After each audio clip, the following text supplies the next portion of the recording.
আমিন আল্লাহ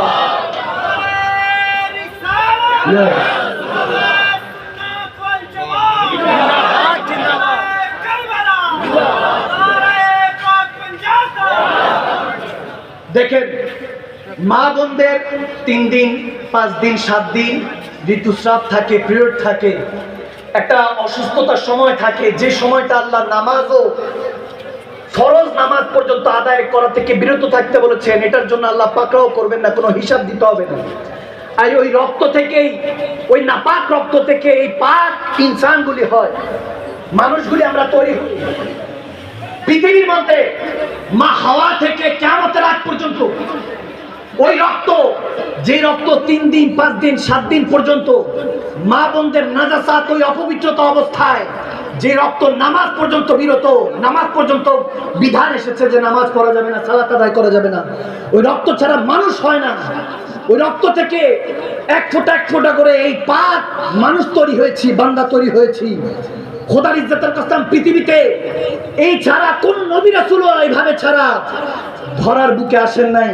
কিন্তু একজন খাতুন ছিলেন, একজন বেগম ছিলেন, একজন মহিলা ছিলেন, একজন ওয়ারিস ছিলেন, একজন খাতুন ছিলেন, যেনার এই 7 আসমান 7 জমিনের মধ্যে এমন একজন খাতুন ছিলেন যেনার এই হালই ছিল না। 3 দিন 5 দিন 7 দিনের কোনো হালই ছিল না। তেনার নাম সৈয়দে কায়নাত ফাতেমাতুজ জাহরা। সুবহানাল্লাহ, মা ফাতেমা। তেনার এই হালই হয়নি। অনেকে বলতেছে তাইলে এখানে ইমামরা অনেক সময় ইখতিলাফ করে যে না, ফজরের সময় হয়তো অপবিত্রতার অবস্থায় ছিল, জোহরের সময় ভালো হয়ে যেত, তারপর হয়তো জোহরের পরে আল্লাহ ভালো করে দিলে তিনি নামাজ আদায় করতেন, তারপর হয়তো আবার অপবিত্রতা আসতো, এরপর আসরের সময় ভালো হয়ে যেত, আল্লাহ ভালো করে দিতেন, এরপর আসর নামাজ পড়তো। ওই ইখতিলাফে আমি যাবই না। আমি শুধু সুফায়ে কেরামদের দিক নির্দেশনা থেকে, নাজারিয়াত থেকে যদি বলতে চাই, ওই খাতুন একজন ছিলেন যেনার এমন অবস্থা হতো যে 7 আসমান 7 জমিনের মধ্যে এই একমাত্র খাতুন যেনার এই অপবিত্রতা কখনোই আসেন নাই। প্রশ্ন আসলো, তাহলে হাসান হোসেন কোথা থেকে এসেছে, আওলাদে রাসূলের কোথা থেকে এসেছে?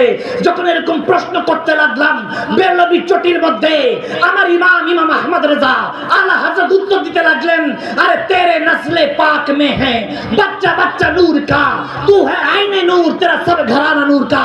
ইয়া রাসূলুল্লাহ, আপনিও নূর, আপনার আওলাদরাও নূর বানিয়েছেন আল্লাহ। সুবহানাল্লাহ। তেনাদের সাথে ভালোবাসা লাগান, যুবক হাসান হোসেনকে আইডল বানান।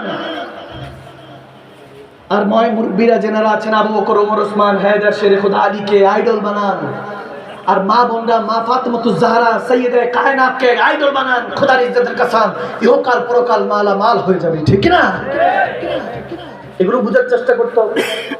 এগুলো যত দ্রুত বুঝবেন তত ভালো লাগবে। খারাপ লাগলে এখানে ছেড়ে দিই, কি চলবে? চলবে চলবে। আমি 11টা 12তে মাইক ধরেছি, এর আগে কালাম পরিবেশনা হয়েছে, স্টেজে উঠেছি 11টা 10-12 মিনিটে। এরপরে এখন 12:30 বাজে, 1 ঘন্টা হয়েছে। কি ছেড়ে দিব না চলবে? এখনো ওয়াজ শুরু হয় নাই। আপনারা অনেকে জানেন যে এখনো শুরু হয় নাই, আরো দেরি আছে। আরো আধা ঘন্টা পরে ওয়াজ শুরু হবে। এরপরে এটা কি 2 ঘন্টা চলে না 3 ঘন্টা জানি না।